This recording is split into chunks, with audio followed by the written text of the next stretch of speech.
제21장. 왕의 마음이 여호와의 손에 있음이 마치 본물과 같아서 그가 임의로 인도하시느니라. 사람의 행위가 자기 보기에는 모두 정직하여도 여호와는 마음을 감찰하시느니라. 공의와 정의를 행하는 것은 제사 드리는 것보다 여호와께서 기쁘게 여기시느니라. 눈이 높은 것과 마음이 교만한 것과 악인이 형통한 것은 다 죄니라. 부지런한 자의 경영은 풍부함에 이를 것이나 조급한 자는 궁핍함에 이를 따름이니라. 속이는 말로 재물을 모으는 것은 죽음을 구하는 것이라 곧 불려다니는 안개니라. 악인의 강포는 자기를 소멸하나니 이는 정의를 행하기 싫어함이니라. 죄를 크게 범하는 자의 길은 심히 구부러지고 깨끗한 자의 길은 고드니라. 다투는 여인과 함께 큰 집에서 사는 것보다 움막에서 사는 것이 나으니라. 악인의 마음은 남의 재앙을 원하나니 그 이웃도 그 앞에서 은혜를 입지 못하느니라. 거만한 자가 벌을 받으면 어리석은 자도 지혜를 얻겠고 지혜로운 자가 교훈을 받으면 지식이 더하리라. 의로우신 자는 악인의 집을 감찰하시고 악인을 환난에 던지시느니라. 귀를 막고 가난한 자가 부르짖는 소리를 듣지 아니하면 자기가 부르짖을 때에도 들을 자가 없으리라. 은밀한 선물은 노를 쉬게 하고 품 안의 뇌물은 맹렬한 분을 그치게 하느니라. 정의를 행하는 것이 의인에게는 즐거우며 죄인에게는 패망이니라. 명철의 길을 떠난 사람은 사망의 회중에 거하리라.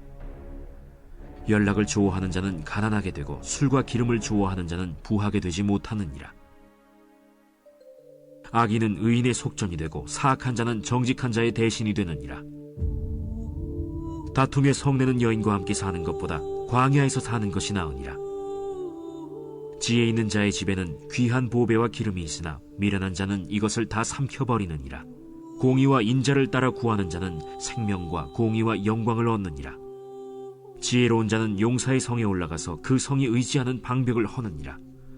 입과 혀를 지키는 자는 자기의 영혼을 환난에서 보전하느니라. 무례하고 교만한 자를 이름하여 망령된 자라 하나니 이는 넘치는 교만으로 행함이니라. 게으른 자의 욕망이 자기를 죽이나니 이는 자기의 손으로 일하기를 싫어함이니라. 어떤 자는 종일토록 탐하기만 하나 의인은 아끼지 아니하고 베푸느니라. 악인의 재물은 본래 가증하거든 하물며 악한 뜻으로 드리는 것이랴. 거짓 증인은 패망하려니와 확실히 들은 사람의 말은 힘이 있느니라. 악인은 자기의 얼굴을 굳게 하나 정직한 자는 자기의 행위를 삼가느니라. 지혜로도 못하고 명철로도 못하고 모략으로도 여호와를 당하지 못하느니라. 싸울 날을 위하여 마병을 예비하거니와 이김은 여호와께 있느니라.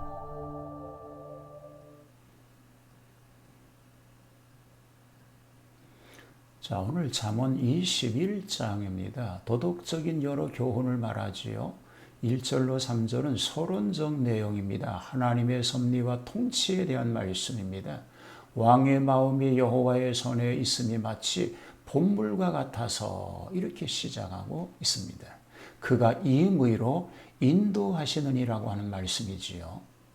왕은 하나님을 대표한 대리자로서 치리자인 만큼 심령을 감찰하시는 하나님 앞에 책임을 지고 정치하되 의와 공평으로 하여서 하나님을 기쁘시게 하여야 된다라고 하는 의미를 담고 있습니다.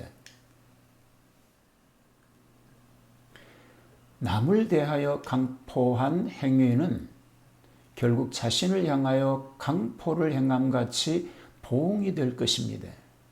범죄자의 길은 심히 구부러져서 항상 정당하지 못함을 변호하기 급급하게 되고 다투기를 좋아하는 여인과 같이 사는 것이 얼마나 불행한 것인가를 주장하면서 차라리 움막에서 혼자 사는 것이 평안하겠다고 진술하고 있습니다.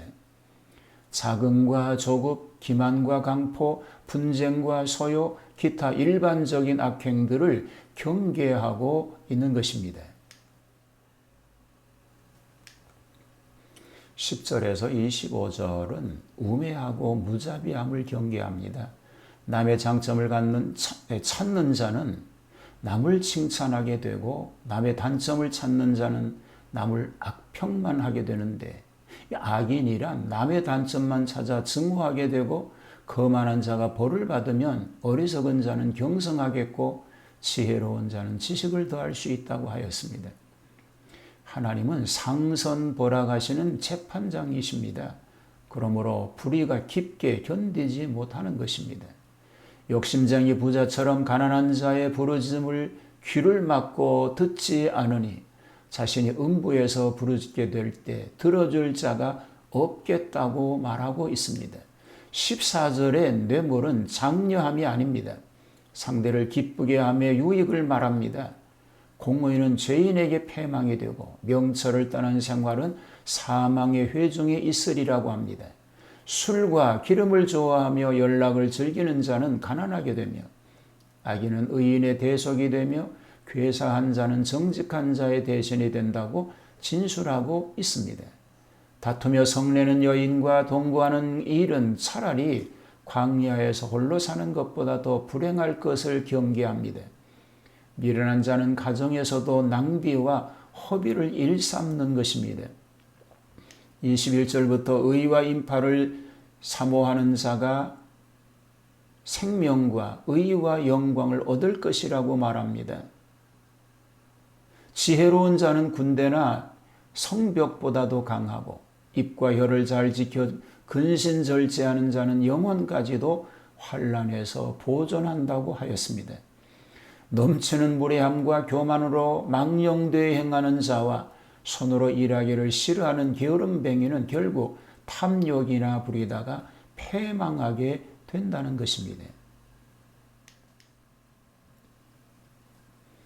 자, 27절에서 31절은 패역자에 대한 벌을 얘기합니다. 악인의 재물은 본래 가증한데 하물며 악한 뜻으로 드리는 것이 얼마나 가증스러운 것이고 거짓 증인은 일시는 통할 수 있겠지만 결국은 자기 패망을 처리할 것뿐이라고 말하고 있습니다. 악인은 얼굴을 굳게 하여 즉 설면피적으로 자신을 변호한다고 말하고 있습니다. 그러나 착실한 증인의 말은 힘이 있고 정직한 자는 그 행위를 삼가 조심하며 절제하며 복을 받아 누린다고 말하고 있습니다. 인간이 인간의 힘을 의뢰하는 것은 어리석은 일입니다. 아무리 강력한 힘을 소유하였다 할지라도 하나님의 도우심이 아니면 승리를 얻을 수 없기 때문에 그렇습니다. 자, 31절은 싸울 나를 위하여 마병을 예비하거니와 이김은 여호와께 있느니라고 말하고 있습니다. 즉 하나님은 군대가 없어도 승리할 수 있습니다. 그러나 군대는 하나님의 도움이 아니면 승리할 수 없기 때문에 그런 것입니다. 오늘 바른 신앙, 바른 삶을 통해서 하나님과 동행함으로 승리하는 그런 복된 승리자가 다 되시기를 주님의 이름으로 축복합니다. 바른 신앙과 바른 삶을 통해서 하나님을 기쁘시게 해드리는 일로 주님의 복을 받아 누리는 복된 승리자가 되게 하여 주시옵소서. 하나님이 함께하지 않으시면 아무것도 할 수 없는 연약한 저들을 불쌍히 여기시고 긍휼을 베푸시는 그 하나님 앞에 온전함으로 살게 하여 주시옵소서. 예수님 이름으로 기도하옵나이다. 아멘.